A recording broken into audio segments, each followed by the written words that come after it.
বিশেষ করে এই গণ অভ্যুত্থান পরবর্তী রাজনীতিতে মানুষ চায় একটা পরিবর্তন।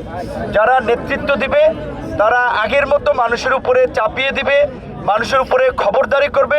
মানুষ এই রাজনীতি চায় না।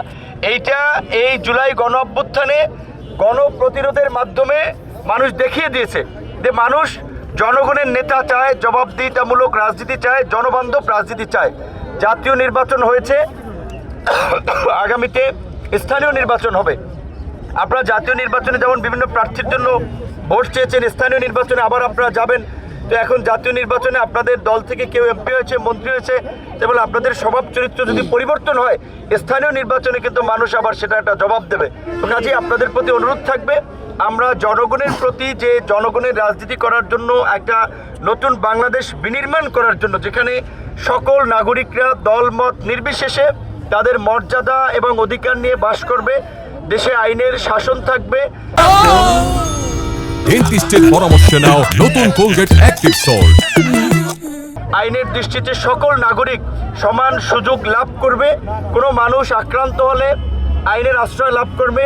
সরকারের যে সামাজিক সুরক্ষামূলক কার্যক্রম, এই যে ঈদের আগে বিজেপি দেওয়া হবে, বয়স্ক ভাতা দেওয়া হয়, বিভিন্ন ধরনের সহযোগিতা, এগুলো আপনারা প্রশাসনকে সহযোগিতা করবেন যেন প্রকৃত ভুক্তভোগী মানুষ পায়। দেখা যায় প্রতিবন্ধী ভাতা নেয় ভালো মানুষ, এইগুলো যেন না পায়। এখন অন্তত আপনারা ইউনোকে, ডিসিকে কমপ্লেন দেবেন যে এই লোকটা ভালো, এই লোকটা সচ্ছল, সেই সহযোগিতা পাওয়ার যোগ্য না, তার এটা বিবেচনা করেন। এবং এই সরকারের যে, আমরা যেহেতু সরকারের সাথে আছি, কাজেই সরকারের চিন্তাভাবনা হচ্ছে মানুষের জন্য কাজ করে মানুষের মন জয় করা, মানুষের সমর্থন ধরে রাখা। আপনারা দেখেছেন ইতিমধ্যেই সরকার প্রত্যেক উপজেলায় ইউনোদের মাধ্যমে খাল খননের জন্য লিস্ট চেয়েছে। তো আপনাদের যদি চোখের দৃষ্টিতে থাকে যে এই খালটা খনন করলে এই এলাকার কৃষক উপকৃত হয়, ফসল উৎপাদন ভালো হবে, আপনারা সেটা ইউনোর কাছে তালিকা দেন যে এই খালটা আমাদের খনন করা দরকার। এই সরকার যেটা কমিটমেন্ট করেছে যে ফ্যামিলি কার্ড, মানে প্রত্যেক মানুষকে যে 2,000-2,500 টাকা করে সহায়তা করা, সেটা ইতিমধ্যে এই 10 মার্চ থেকে শুরু হবে।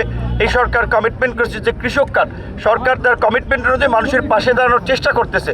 সুতরাং আপনাদের আচরণ সেই রকম হতে হবে।